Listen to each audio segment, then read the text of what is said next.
added some of the fabric from down below my bed and underneath my kitchen counter to the curtains, so they coordinate a little bit better. A few people said, you need new curtains. Well, you know, that's not in the budget. And so this is what I did. I think it looks good.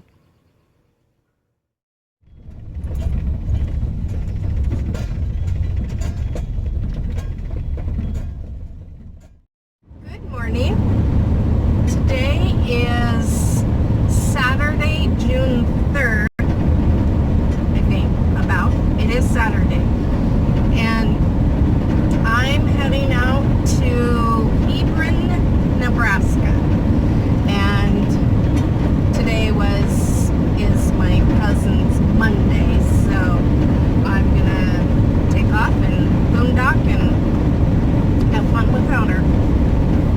And so there's a cute little surprise in Hebron, something they're known for, so I'll show you when I get there.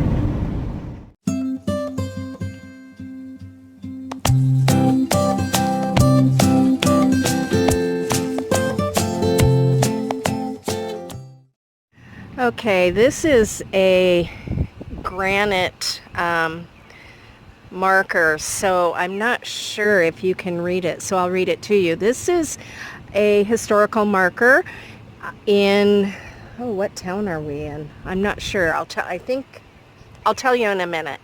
But it says the Oregon Trail from Independence and Westport, Kansas City, Missouri, to the Columbia River, route to the first Oregon colonists. Okay, I made it into Hebron, but my phone keeps heating up and it won't photograph for whatever reason. So I'm gonna try to get this in before it heats up again. But this is the little tiny town of Hebron. It's a brick street. I mean, how many towns have brick streets?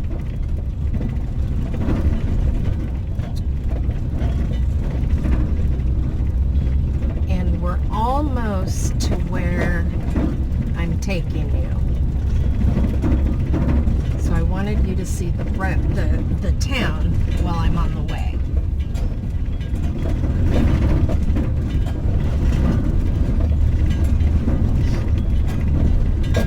At least I think I'm almost there.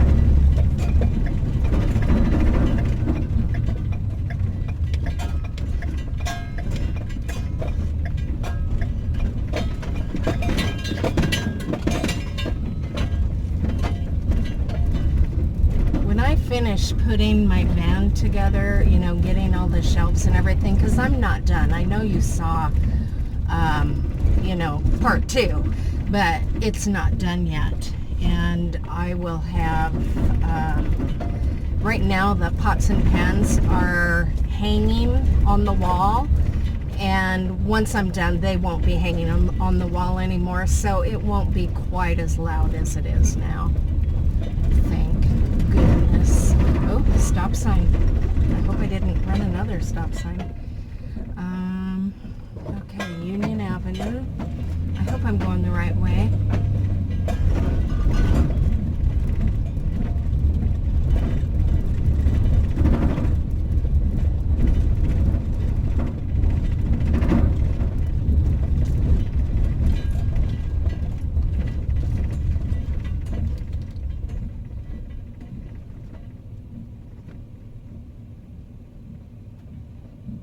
Nope, not going the right way. Went the exact opposite of the right way.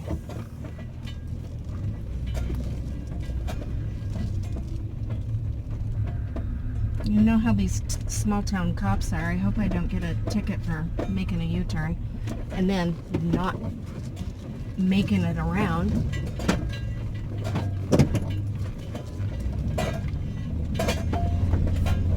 Not Not that there's anything wrong with small town cops. Just saying. But they do get bored.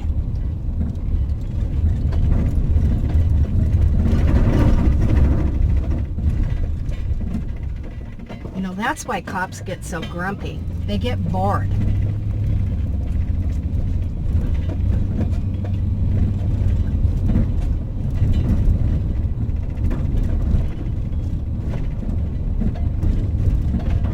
So when they see someone committing an infraction, it's like, oh yay, something to do.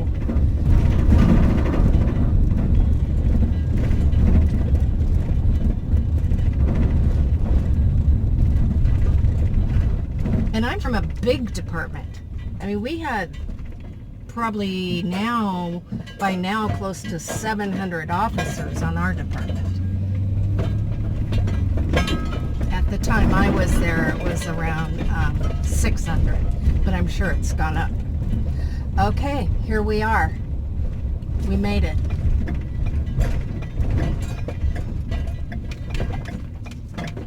You're probably wondering what the heck I'm looking for. Well, I'm going to show you. This is Hebron, Nebraska, and that is the second largest porch swing in the country. And let's read what the sign says first. Oh no, this one says world's largest porch swing. Is it a swing and a miss or a home run record? Tell me it ain't so, Joe. The reporter's smile crumpled to the floor as I scanned the Guinness website to find the world's largest porch swing listing. It doesn't exist. The only category I could find that even came close was the world's longest swing. So, is the Hebron porch swing still the largest in the world? Well, as a former boss of mine is prone to say, my ball, my rules, I win. So, I guess the answer is yes. Until somebody comes forward with proof that a bigger one exists, I think that we still hold the record for the world's largest porch swing. Okay. Who did it? Why? How much? Blah. The scene was a smoke-filled back room. The Hebron crowd was forming a plot to unseat Seward as Nebraska's 4th of July city. During the course of the night, an idea was floated, but one of the best came from Joyce Ortman. She had been in Kansas City recently and was amazed to see folks lined up for city blocks just to have a chance to swing on an old-fashioned 4-seater porch swing. Tim O'Callahan, prompted by a couple of others, including Don Vostras, realized that if a 4-seater drew that kind of a crowd, then a 16-seater ought to be the real deal. Tim's dad, Paul, teamed up with Ranke Engineering Vice President John Davis to design what was to become the world's largest porch swing.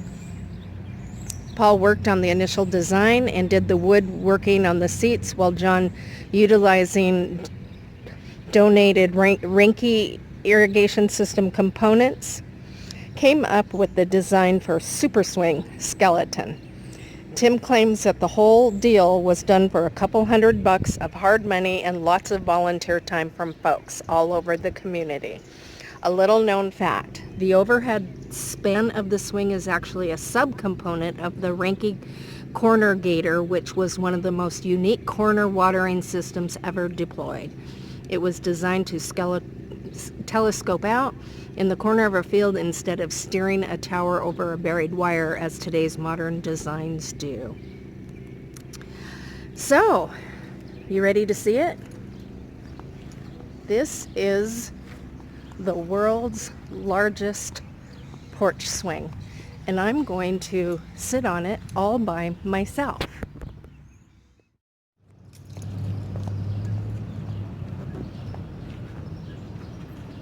Oh, it actually swings.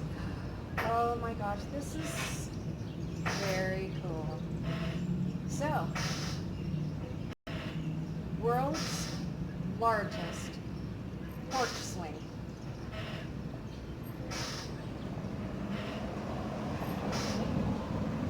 I guess 16 adults fit on this. Oh, there's way more than 16 because there are 4 sections. So for 16, you'd have to have 4 people in each section. And there's way more than 4 people can fit in this. I'm thinking, I'm over here, at least 6 or 7 people would fit on this. But I'm not a real large adult.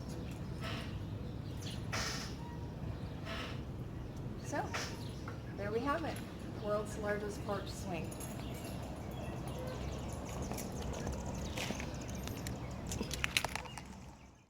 Okay, this is the Hebron Civilian Conservation Corps, or the CCC, and POW camps. I was going to try to condense this and tell you, but this is too important and too much information, so I'm going to read it. The Civilian Conservation Corps was authorized by Congress in 1933 to provide employment and vocational training to young men during the Great Depression. The CCC worked on forestry and soil conservation projects across the nation. Company 752 of the CCC occupied a camp at this site from October 2nd, 1934 through August 15th, 1941. Up to 200 men were housed in the campground known as Camp Thayer. The camp motto was, we lead, others follow. Men from Camp Thayer were sent to the Republican Valley after the 1935 flood to perform emergency work. During World War II, 6 of the 9 barracks at the former CCC camp were used, which is here, were used as a side camp to house as many as 120 German prisoners of war from the overcrowded POW camp at Concordia, Kansas. The first prisoners arrived in early December 1943. The POWs performed farm work arranged by the Thayer County Non-Stock Cooperative Labor Association, replacing local men who had entered military service. The Hebron POW camp closed on November 15, 1945. The site of the camps is now the city's Riverside Park. And as you can see, they actually allow you to camp here. Look how pretty this is. And it's right across the little dirt road from the city's ballpark. Probably Little Lake, I would say. So here is my camp spot in Hebron, Nebraska. And I brought my garden with me this time. So, because last week or a few days ago when I left them at my cousin's house, they didn't get watered. And I almost killed them all, darn it. But look, hay bales, right in the middle of town. So anyway, this is where I'll be for a couple days anyway.